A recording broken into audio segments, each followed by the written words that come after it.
Okay, hello. We're talking about amusement parks and escapism today. So I thought it would be really funny on our Monday meetup to try this mystery mask thing. I'm not even sure how to turn it off, but it's super funny and totally fits because we were talking about the Joker and amusement parks. So let me see if I can get this off of here. This is so silly. And that's a comment. I don't want that. Let's see. There we go. Going back to normal. So hello everybody. Araya Anra here. Having a little fun for our Monday meetup. I just, sometimes we got to get silly. And I'm talking about that this week because I went to Six Flags Discovery Kingdom yesterday with my kids and some friends. And I don't know if you guys have ever experienced this, but when you go to an amusement park, it's really almost like being picked up and dropped on another planet, isn't it? You're there, it's like this totally separate world to your normal life. All you're doing is standing in lines and going on these crazy rides, and really it's just picked up and like everything else can be forgotten. And that's one of the great aspects of it. I actually was sharing this with my friend that I was with, and she said, that's exactly why I come. And I thought about it, I was like, that's probably why most people go there. It's not just about the thrills and the rides. It's really about being able to escape and being able to leave your life at home. And hi, Kayla, good to see you. It's been a while. To leave your life at home and really find that escape, find that re-energizing place, right? You use that for those re-energizing moments to get fresh back in your life. And we did. We had a great time. And one of the things, I'm bringing in the Joker today because we actually went on the Joker roller coaster. And I had this great experience with my son and his best friend from school. And they're 9.5. And they both challenged themselves to go on this roller coaster because it's flippies and 100-foot straight down drop that you can't see. And both of them were really brave and they went through it and did it. But I love that his friend said to me as we were getting in line, he says, no matter what, I don't want you to let me chicken out. I want you to make sure I do this. I really want to do this. And I loved how he was committed to it, how much he really desired and was like, push me through my fears. Push me past, any blockage or resistance that I might have. And here he is, 9 years old, knowing that resistance might come up for him and not wanting to escape it. And interestingly, this whole theme of escapism and stepping out, taking out vacation, re-energizing, but also taking it a step further.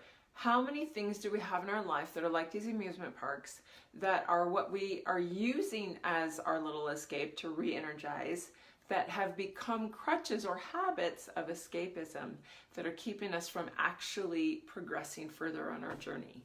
And love that this came up the same thing. I love when themes are working because it makes it so much easier to talk about and share, because it means it's affecting a bunch of people right now. And so in session this morning, hi Elspeth, good to see you.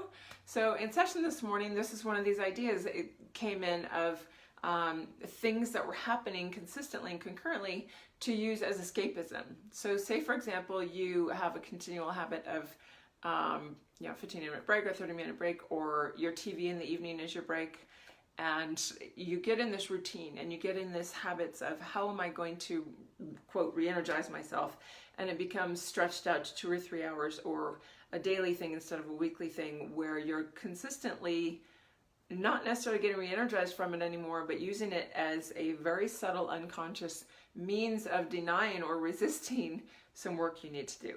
And let me go further with that so you can understand what I'm saying is our habits or our choices to re-energize, things that make us uplifted and feel better, when we start doing them all the time and every day, and we end up finding a way to fit them in when we know that there's work that we need to do as far as internal meditation work or attention to some spiritual stuff that is maybe coming up, and we have this gut feeling of, there's some raw emotion here, I really don't want to do it, so I'm going to go over here and re-energize myself. I'm going to go for a run, see if I can't work this out. Even vacations, when we do a lot of travel or vacation, or it's consistently every time we have a free weekend, are we trying to get away somewhere to put it all behind us? Because when we do that, we're not necessarily giving our soul and body the chance to allow those hard, ugly things to bubble up within us and actually work through them. So are we going into our re-energizing place and using that time and stretching it into 2 or 3 hours, getting into bad habits, and then saying, I don't have time for meditation, or I don't have time for that yoga retreat, or I don't have time for this, when actually we might just need 20 or 30 minute processing time, or 30, 40 minutes of a couple days each week to be able to go internal. And if we're not taking that internal meditation time, especially when there's things coming up regularly that are trying to show us, I've got some turmoil inside. I've got some inner, I can feel the tension in my gut. I can feel it rising up to my heart. It's sitting in my solar plexus. Hi, Sue. Good to see you.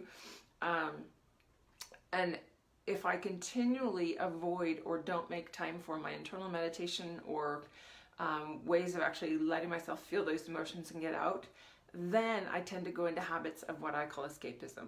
And that's where the Joker wins, because the Joker knows exactly what it is, and he always wants to pull you into fun. He always wants to pull you over here and draw your attention to, hey, but I could go out with my friends that night. I could go, even if we go do, something that we might think is really healthy and good for us, I'm going to do my yoga practice. And then I get into my yoga practice, but it's really just about the physical aspect, or I'm getting into a transcendence where it's about seeing the people that are there every week.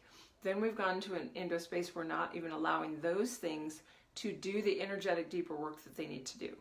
And so just bringing that up because it's been a consistent theme today, and I love that these experience of going to an amusement park was able to really bring that to my attention and make me stop and look at, okay, am I using this whole summer as camping trips and things with fun for my boys because I have this limited time during the summer to do it? Or is there an aspect to some of my desire to fill every weekend with something that I'm not allowing myself time really to sit and, have the boys do something simple around the house and take time for me to go meditate? So stuff for me to look at, stuff for you to look at, just bringing it up as food for thought. And I would love, because I love my Angel Tarot deck, my Archangel Power deck, I'm going to go ahead and pull us, let's draw, I'm feeling 2 cards for this. So for those of you that are online and those that are going to be watching the playback, I'm going to draw a couple cards for this aspect, and let's just ask the question. The question for everybody that is going to be watching this live is, where in my life am I using escapism instead of dealing with my stuff? Where in my life? And as I do this, explain to you guys, I'm an energy healer, and so I feel energy and work with that rather than shuffling the deck and letting them fall out. I feel where the pull is in the deck. So let's see, I've flipped 2 separate cards. The first one is the World. So Archangel Michael, a very happy ending, coming full circle, spiritual growth and insight. And I love that. He's out with his sword and his shield and his beautiful angel wings hovering above the earth. And I don't know if you can see this card. I know they're always reversed when I show them online, but in asking that, where in my life am I using escapism to avoid? And so I feel like this issue with Michael coming up, a very happy ending coming full circle, is if we are just conscious of it, like actually just having that knowledge. And look, this full circle back behind me is just giving me this image of taking that and going, whoa, I've taken even my meditation practice can become escapism when we allow it to just be time to let the mind get quiet and don't allow any of the deeper insights to come. So full circle, coming back around to what practices are in your life that you're now using as a way to feel like you're in a spiritual practice, but aren't actually getting the spiritual aspect out of it anymore.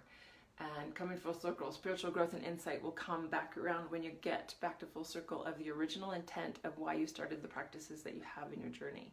So I'm feeling like that's the focus here, that everybody watching this has something in their life that they started as a means to an end for their spiritual journey of actually getting to opening, getting to deeper insight or release within us. And maybe it's something like transcendence or some kind of body movement that you do. And you initially started it because you had a lot of turmoil or energies and emotions that were stuck in your body that weren't moving out. So you started that as practice. And now it becomes like your movement, fun, meet up with other people time. Go back to the original intent, full circle with Michael, and the spiritual growth and insight will come back. change your focus back to the original intent. And here we have the Queen of Michael. Oh, interesting, we've got Michael left and right. Brilliant, self-reliant, insightful, and humorous. You know exactly what to do. The benefit of experience, a time for your career rather than relationships. So this is interesting because I'm seeing this woman sitting on a chair. She's got these beautiful flower arrangements around her. And there's just this full, rich aspect to the picture. And with that, you know exactly what to do. So you know the messages that I'm saying. You know where the places are in your life that you're avoiding or escaping. Hi, Nikki. Good to see you. And I'm so glad. Yes, it's so true. And we all do it. I'm guilty too. You know, just because I talk about things doesn't mean that I'm not affected by them. That's usually because I'm affected by them that I'm able to talk about and share them and just bring them up for what's going on with people's stuff that week. So I'm so glad, and I hope it really hits home for those that are watching the replay too. So you know exactly what to do. The benefit of experience, because you've been around the block, you've had some experience now with that, and you know exactly what I'm talking about in your life. What ritual or routine or thing that you start with that you started as a spiritual practice and now it's gotten into something else, it's shifted along, and the benefit experience is showing you that now you're able to reflect on it and go, oh my goodness, I use my meditation time in this way. Oh my goodness, I use my crystal healing bowls just to like float off into space rather than actually going in and allowing and focusing on the intent of moving the energy down and out my grounding cord to actually get the healing out of the crystal bowls. And then a time for your career rather than relationships. So for me, I look at this as saying a time for my career. My career, my whole goal and purpose here in this life, in this body, at this time on the planet, is about moving as high as I can towards bringing my spiritual light body in, towards ascending, towards ending all my karmic debts and patterns, finishing my soul contracts. So if that's hitting home for you, and I'm getting a full spine tingling, body tingle, so this is going to hit home for some of you, that's my career. Really, it's not about what you're doing for work necessarily. Your career is what you want for your soul out of this journey, out of this lifetime. And maybe it's to be a parent, maybe it's to see the world, maybe you've got, you know, this big soul thing to have some big impact on an ecological or environmental level on the planet. You know what your true career is, what really calls your heart, and what you feel like you really want to accomplish in this lifetime. And so it's a time for that, and you can't get to that when you're focused on the relationships, on the fun and the play and the vacation and the escapism that's out there. So I feel like that's what this card is talking about for us today. So I'm glad that hit home. I hope that it gives you a little inspiration for the rest of the day. And I thank you so much for being here every Monday. I love my Monday meetups. And again, my name is Araya. I do energy work, psychic mediumship, and life coaching. And I combine all those to help get clarity and move people forward, because I truly believe a moment of clarity can change everything. I do 20-minute discovery calls to see if we're a good fit to work together. And I will update my schedule because it's been so crazy packed 3 to 4 weeks out that even my calendar doesn't show any availability. So I've been having people just email me directly to fit in, but I'm seeing some openings that I need to just switch around on the calendar. So that will be coming.